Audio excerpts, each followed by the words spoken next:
আসসালামু আলাইকুম। এইচএসএস 26 কি অবস্থা তোমাদের? তো কালকে থেকে তো তোমাদের পরীক্ষা শুরু হচ্ছে। তো ভাবলাম তোমাদের জন্য একটু শর্টকাট, একদমই শর্টকাট একটা ভিডিও দিই, হয়তো তোমাদের কাজে লাগতে পারে। খেয়াল করো, এখন তোমাদের প্রচন্ড ভয় হওয়া শুরু করবে, এটাই স্বাভাবিক। আজকের রাতটা অনেকটা ভয়ে ভয়ে যাবে, মনে রাখবা ভয়কে জয় করতে হবে। তুমি ভাববা যে এই 2 বছর আমি যা কিছু করছি ইনশাল্লাহ তাই থেকেই আসবে, কোনো প্রবলেম নাই। সো ভয় পেয়ে কি লাভ? আমি ভয় পাইলে কি কোনো কিছু চেঞ্জ করতে পারবো? কথার কথা, তোমার মাথায় আজকে অনেক অনেক টেনশন আসবে যে প্রশ্ন কঠিন হবে, প্রশ্ন স্যাররা অনেক গার্ড দিবে, এই হবে তেন হবে, এই সেই কত কাহিনী তোমার। অথচ হয়তোবা পরীক্ষার হলে গিয়ে যে কোনো একটা হবে, হয়তোবা স্যার ভালো গার্ড দিবে, অর্থাৎ স্ট্রিট গার্ড দিবে, অথবা কথার কথা তোমার প্রশ্ন কমন আসবে না, এই দুইটা। অথচ আজকে রাত্রে খেয়াল করো, তুমি কতগুলো গার্বেজ অলরেডি মাথায় ঢুকাই ফেলছো। সো এই গার্বেজ গুলো আসলে আসে শয়তানের পক্ষ থেকে, সুতরাং এইগুলো মাথায় আনা যাবে না, যা হবার হবে। একটা ডিপ ব্রেথ নিবা, আবার পড়ালেখা শুরু করবা, যে ইনশাল্লাহ হবে, ভালো কিছু হবে। 2 নাম্বার, পরীক্ষার হলে গিয়ে প্যানিক হওয়া যাবে না। তোমার হয়তো প্রথম কোশ্চেনটা তোমার হয়তো কমন আসে নাই, কিংবা দ্বিতীয় কোশ্চেনটা হয়তো তোমার কমন আসে নাই, আর ডাজন্ট ম্যাটার। হয়তোবা তুমি ক দেখে ভাবতেছো যে এই প্রশ্নটা তোমার কমনই আসে নাই, কিন্তু হয়তোবা খ কিংবা ঘ ঘ এগুলো তো কমন আসবে নাকি। সো ক এটা পরে দেখা যাবে, তুমি আগে যেগুলো পারো ওইগুলো লিখে ফেলবা। এইখানে একটা লাইন বলতে হয়, খেয়াল করো। তোমরা প্রায় সময় হয়তো বা এটা অনলাইনের অনেক ভাইয়ারা বলবে না যে তোমরা দেখা দেখি আসলে করতে পারবা কি না।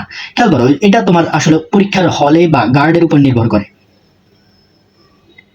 যদি গার্ড সহজ হয় তাহলে কি তুমি দেখা দেখি করবা কিনা। খেয়াল করো, আগে তোমার সর্বোচ্চটা দিয়ে চেষ্টা করবা, আগে তোমার যা কিছু পারো সেগুলো আগে আগে লিখে ফেলবা। দেন পরে হয়তোবা তুমি দুই একটা জিনিস পারো না, সেটা হয়তোবা তুমি পাশ থেকে একটু জিজ্ঞেস করার যদি সুযোগ পাও তাহলে জিজ্ঞেস করে নিবা, কিংবা পিছন থেকে যদি একটু জিজ্ঞেস করার সুযোগ হয় তাহলে জিজ্ঞেস করে জাস্ট তুমি তোমার মতো লিখবা। হ্যাঁ, যদি দেখা দেখি অপশন থাকে তাহলে সবাই যেহেতু ইউজ করতেছে তুমি কেন করবা না, এখানে তো কেউ সাধু না নাকি। তো আগে হলো নিজে, 1 নম্বর হলো প্যানিক হওয়া যাবে না, 2 নম্বর হলো আগে নিজে যা পারো ভাই আগে সবগুলো শেষ করো। তোমার সর্বোচ্চ ক্ষমতার মধ্যে যা আছে তুমি সবগুলো দিবা। দেন যদি দুই একটা জিনিস মিসিং যায় তাহলে তারপর তুমি দেখা দেখি করবে। আর যদি তুমি বলো যে আমি ভাই পরীক্ষার হলে যাবই শুধুমাত্র দেখা দেখি করার জন্য, তাইলে তো আর কিছু হইল না। আচ্ছা, 3 নম্বরে আসো। ভেরি ভেরি ইম্পর্টেন্ট, লেখা যেন সুন্দর প্লাস একটু দ্রুত হয়। লেখাটা সুন্দর হইতে হবে প্লাস একটু দ্রুত হইতে হবে। মনে রাখবা এই এসএসসি লেভেলে কিংবা এইচএসসি লেভেলে, যে কোনো লেভেলে বলো, বাংলা যে সাবজেক্টগুলো আছে এই সাবজেক্টগুলোর টিচাররা নাম্বার দেয়ই বেশিরভাগ যার হাতের লেখা সুন্দর তার উপর ভিত্তি করে, প্লাস যদি লেখাগুলো যৌক্তিক হয়। এখন অযৌক্তিক তুমি উল্টাপাল্টা লিখে লেখা সুন্দর করলে তার হবে না, তাহলে যৌক্তিক ভাবে লিখতে হবে, লেখা যেন একটু সুন্দর হয় প্লাস একটু দ্রুত হয়। 4 নাম্বার, একটা সৃজনশীল সুন্দর করে লিখে 4.5 পেজ দিলেই ইনাফ। খেয়াল করো, তোমরা অনেকেই ভাবো যে একটা সৃজনশীল আমি 6 পেজ করে দিব, একটা সৃজনশীল আমি 7 পেজ করে দিব। আসলে এটা কি দরকার আছে? সত্যি কথা বলতে কোনো দরকার নাই। তুমি খেয়াল করো, একটা সৃজনশীলের ক আর খ তুমি 1 পেজে দিলা, আর ঘোড়ার ঘ যেটা আছে সেটা তুমি 2 পেজ দিলা, তাহলে কত পেজ হলো? 3 পেজ হলো। আর গরুর ঘ যেটা আছে সেটা 1.5 পেজ দিলা, শেষ 4.5 পেজ। তুমি কি আর কি জানটা দিবা নাকি? তবে লেখা যখন সুন্দর হবে তখন এই 4.5 পেজই তুমি 8 মার্ক 9 মার্ক করে পাবা। সত্যি কথা বলতেছি, 8 মার্ক 9 মার্ক করে অটোমেটিক্যালি পাবা। সো কি দরকার তোমার 7 পেজ করা, 8 পেজ করা? হয়তোবা তুমি প্রথম দুইটা সৃজনশীল 6 পেজ কিংবা 7 পেজ করে দিলা, পরের গুলো গিয়ে দেখবা 4 পেজ 4 পেজ। তখন টিচারের তোমার এই ফ্লোটা দেখে টিচারের একটু কি হবে, মনটা একটু কেমন হয়ে যাবে। কথার কথা, প্রথম দুইটাতে 8 মার্ক করে দিল, পরের গুলোতে গিয়ে দেখলো তোমার 6 মার্ক করে দিল, 7 মার্ক করে দিল। দরকার আছে তুমি প্রত্যেকটার প্যাটার্ন সেম রাখো, 4.5 পেজ করে দাও, হাতের লেখাটা একটু সুন্দর করো, দেখবে তোমার 8 9 করে দিচ্ছে, এটাই স্বাভাবিক। পরিশেষে একটা কথা বলতে হয়, মনে রাখবা কালকে যে পরীক্ষা হবে এই পরীক্ষায় তুমি এবং তোমার পরীক্ষার যে খাতা এটাই, আর কেউ নাই, তোমার বাবা নাই, তোমার মা নাই, তোমার স্বপ্ন নাই, তোমার কিচ্ছু নাই। মনে রাখবা পরীক্ষার হলে এইগুলো নিয়ে যখন ভাবনা চিন্তা শুরু করবা তখনই তোমার প্যানিক আসা শুরু করবে। সো তুমি আসো, তোমার পরীক্ষার খাতা আছে, এন্ড তুমি যে জ্ঞান নিয়ে গেছো এই জ্ঞানটা আছে, সর্বোচ্চটা দিয়ে দিবা, বিকজ এই পরীক্ষার খাতাটা তোমার আর দ্বিতীয়বার দেওয়া হবে না। দ্বিতীয়বার যে খাতাটা দেওয়া হবে সেটা হলো এইচএস এর খাতা।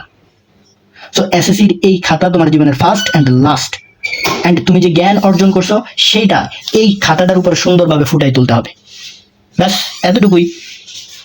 সো প্যানিক হওয়া যাবে না, ভয় পাওয়া যাবে না, স্বপ্ন নিয়ে পরীক্ষার হলে ভাবা যাবে না।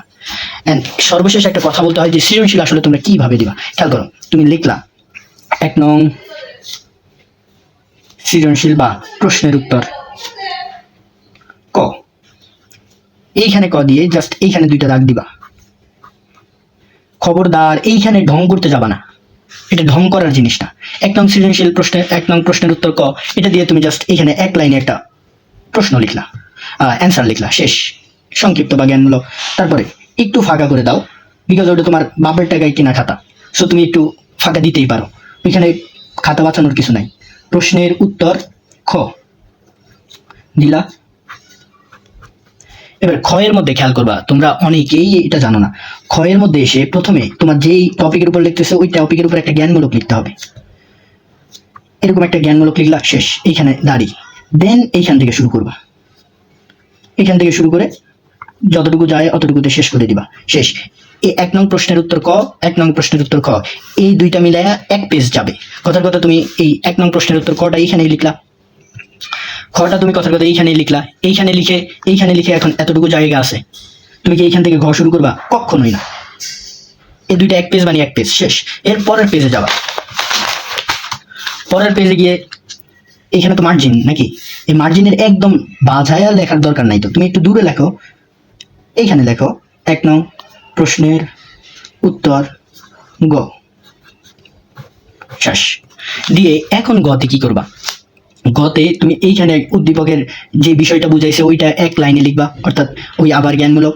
দেন এইখানে ওই যে গল্পটা বলছে সেই গল্পের টপিকটা লিখবা, গল্পতে কি বুঝাইছে, অর্থাৎ পাঠ পরিচিতির মতো ক্ষয়ের মতো একটা লিখবা, কয়েকটা প্যারা লিখবা। লিখে এইবার এইখানে এসে তুমি গল্পের সাথে উদ্দীপকে কি বলছে সেটা লিখলা, সেইটা লিখে একদম উদ্দীপক এবং হলো এই যে তুমি যে এই টপিকটা লিখছো, গল্পের টপিকটা, এটার সাথে সাদৃশ্যপূর্ণ করলা। এটা লিখে কথার কথা তোমার এইখানে আসলো, এই পর্যন্ত আসলো কথার কথা। এখন তুমি কি এইখানে এসে আবার ঘ শুরু করবা? দরকার নাই, তুমি দরকার হলে আরো 2টা লাইন বাড়ায় এই পর্যন্ত নিয়ে আসো, এই পর্যন্ত নিয়ে আসে এখানে স্টপ করে দাও, শেষ। এর পরের পেজে গিয়ে লেখো 1 নং প্রশ্নের উত্তর ঘ, ওইটা 2 পেজ লিখে দাও, শেষ। তাহলে ওইখানে 2 পেজ, এইখানে হলো আধা পেজ, এইখানে 1 পেজ, তাহলে 3.5 পেজ, আর এইখানে 1 পেজ, 4.5 পেজ, শেষ। এইভাবে সৃজনশীল লিখতে হয়, অ্যান্ড এভাবে তুমি লেখার চেষ্টা করবা, এবং লেখাটা একটু, আবার বলতেছি, লেখাটা যেন একটু সুন্দর হয়, এবং তুমি যেন সময়ের মধ্যে সবগুলো দিয়ে আসতে পারো। অ্যান্ড যদি তুমি না দিয়ে আসতে পারো তাও প্যানিক হওয়ার কিছু নাই। মনে রাখবা, পরীক্ষা খারাপ হয়েছে, এমন অনেক আমরা নিউজ দেখতেছি যে পরীক্ষা খারাপ হয়েছে এই জন্য কেউ একজন আত্মহত্যা করছে, এমনটা যেন না হয়। মনে রাখবা, এই লাইফটা শুধুমাত্র এসএসসি দেওয়ার জন্য আসে নাই, এই লাইফটা শুধুমাত্র এইচএসসি দেওয়ার জন্য আসে নাই, এই লাইফটা শুধুমাত্র অ্যাডমিশন ক্র্যাক করার জন্য আসে নাই, এই লাইফটা আসছে তুমি একজন সম্পূর্ণ স্বাধীন মানুষ হিসেবে, অ্যান্ড এই লাইফটা আসছে তুমি শুধুমাত্র একজন মহান রবের গোলামি করার জন্য, আর কিচ্ছু করার জন্য না। সবাই যারা মুসলিম আছো তারা অবশ্যই 5 ওয়াক্ত নামাজ পড়ার চেষ্টা করবা, আল্লাহ তাআলার কাছে দোয়া করার চেষ্টা করবা, আশা করি ভালো কিছুই হবে।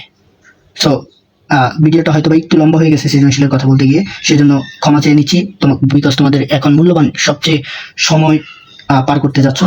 সো মোবাইল টোবাইল এগুলো একদম হাত থেকে দূরে সরায় রাখবা। যদি এই ভিডিওটা পড়ে, তুমি যদি আমার ভিডিওটা নাও দেখো দরকার নাই, এই ভিডিওটা কেটে তুমি তোমার মতো কি করবা, পড়ালেখা শুরু করবা, বিকজ এই রাত আর কখনোই আসবে না, এই রাত আর কখনোই তোমার জীবনে বিলং করবে না।